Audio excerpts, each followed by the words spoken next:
Ada masih di Apa Kabar Indonesia Pagi, pemirsa. Tadi kita sudah berbincang ya, Rivi, mengenai apa yang kemudian ini akan dilakukan di Proses hari ke-7. evakuasi Betul. pencarian. Nah, sekarang kita akan kembali berbincang, pemirsa, dengan Kabasarnas, Marsikal Madya Henry Alfiandi. Pak Kabasarnas, ini kemarin kan sudah dilakukan ya Pak, pendistribusian bantuan ke wilayah-wilayah sulit yang kemudian ini susah dijangkau oleh baik itu kendaraan roda 4 maupun juga roda 2 begitu. Nah, ini kedepannya seperti apa Pak? Bantuan tersebut masih akan didistribusikankah? Prosesnya seperti apa Pak Kabasarnas? Ya, gini Mbak, saya mau cerita dulu bagaimana sih awalnya kita melihat kondisi semua ini hingga kita harus melakukan sebuah distribusi melalui udara. Jadi ketika terjadi gempa, helikopter kita mengobservasi areal, kemudian daerah terdampak, mengumpulkan informasi, kemudian kita bekerja sama dengan BNPB, kita kan sudah tahu mekanisme masing-masing. Walaupun Basarnas tugas utamanya adalah search and rescue, memberikan pencarian dan pertolongan. Namun Basarnas sendiri kan memiliki kekuatan ya, kekuatan udara, powernya adalah ada di helikopter, dan kebetulan kesiapsiagaan helikopter kita yang dinyatakan bisa terbang itu cukup banyak, ya kita upayakan dimanfaatkan semaksimal mungkin, membantu. Semua tujuannya adalah untuk meringankan korban yang terdampak. Nah, dari sinilah kita memulai memetakan dan mengirimkan logistik ini.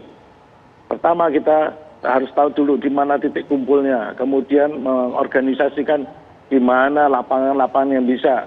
Dan tambahan yang lain adalah desa-desa atau duku-duku yang tidak terjangkau. Nah, inilah kerjasama inilah yang harus kita lakukan dengan baik. Misal seperti dengan TNI AU, mereka mendistribusikan menggunakan pesawat heli Puma yang besar. Ini tidak bisa sembarangan Mbak, karena buas atau hempasan anginnya sangat tinggi. Jadi harus mencari landasan atau lapangan yang cukup luas dan sudah terkoneksi dengan baik. Kemudian dengan pihak kepolisian juga sama. Helikopternya ya, cukup sedang dan kecil seperti kita miliki, kita drop di daerah-daerah yang menurut kita ya sulit dijangkau. Itu dari pantauan di atas.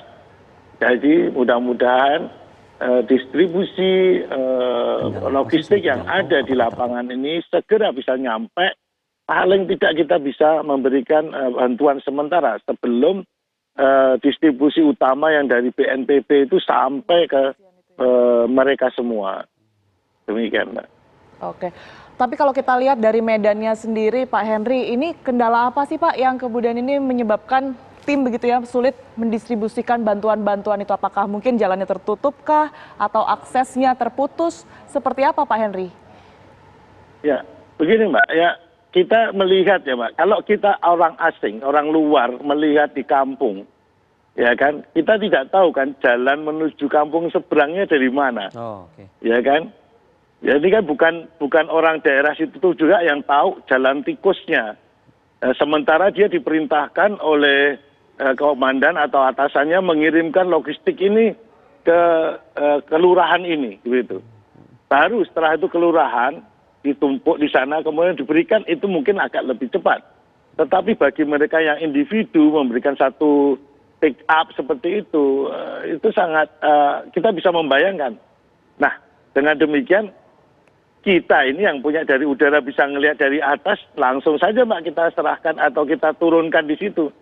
Memang ada beberapa risiko, salah satunya hempasan udara dari helikopter itu merusak tenda mereka, itu ekses yang kecil lah. Tetapi mayoritas kita bisa mengedrop ke daerah yang di sisi pergunungan, di pinggir-pinggir, di lereng-lereng itu, dan mereka menyambut saluran sumbangan logistik dari kita ini sangat antusias. Dan sekarang mereka sudah mengerti apabila ada helikopter yang lewat, mereka melambaikan tangan untuk meminta bantuan dijatuh, mempermudah kita di mana lokasi mereka berkumpul, begitu Pak. Iya. Dan tentunya apapun itu yang juga diberikan tentu kan sangat berarti ya Pak ya, bermanfaat juga buat masyarakat yang memang sudah sangat menanti-nantikan bantuan tersebut gitu Pak. Iya. Saya ingin kembali lagi ke SAR-nya ya Pak ya, Search and Rescue begitu Pak. Kita kan Ya. kemarin kan sempat tandem ya Pak, ikut gitu loh, diajak untuk melihat proses pencarian. Cukup banyak teknologi yang diterapkan Pak, tapi itu kan untuk konteks Ya. hari H+1, +2, +3 begitu ya Pak. Ya. Berupa Ya. alat deteksi detak jantung kalau nggak salah waktu itu. Nah, Ya. mengingat ini sudah hari ke-7 Pak, ya kan? Apakah memang ada juga teknologi-teknologi yang digunakan di lapangan untuk proses pencarian ini yang bisa membantu Pak kepastian para korban ini begitu ya? Mengingat sebarannya cukup luas Ya. ya dampak dari gempanya sendiri, Pak Henry.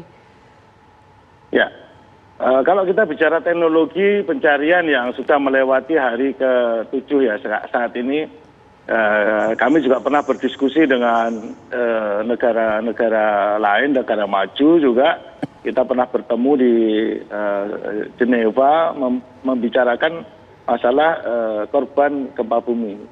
Dan ternyata mereka juga beranggapan bahwa teknologi yang kita butuhkan itu sebetulnya sulit untuk bisa diterapkan. Mereka memiliki alat canggih ternyata tidak bisa berfungsi untuk mencari korban hari yang sudah lewat atau orang yang sudah tertimbun gitu ya akibat gempa. Untuk mencari orang yang hidup, apalagi yang terjepit di dalam ruangan, hanya keajaiban Mas yang bisa menyelamatkan. Orang tidak makan minum 7 hari sudah nggak ada yang tahan Mas, gitu ya. Dan kemudian teknologi apa yang sekarang yang paling efektif, yaitu penggunaan jasa anjing pelacak. Oke. Itu saja yang bisa membantu untuk bisa menemukan cepat baik jasad hidup maupun yang sudah meninggal.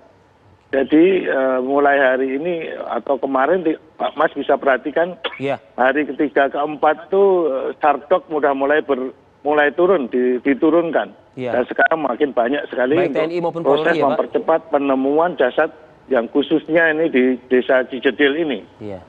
Gitu Mas. Jadi teknologi yang diceritakan kemarin mencari orang hidup sudah tidak lagi efektif untuk mencari atau digunakan, demikian.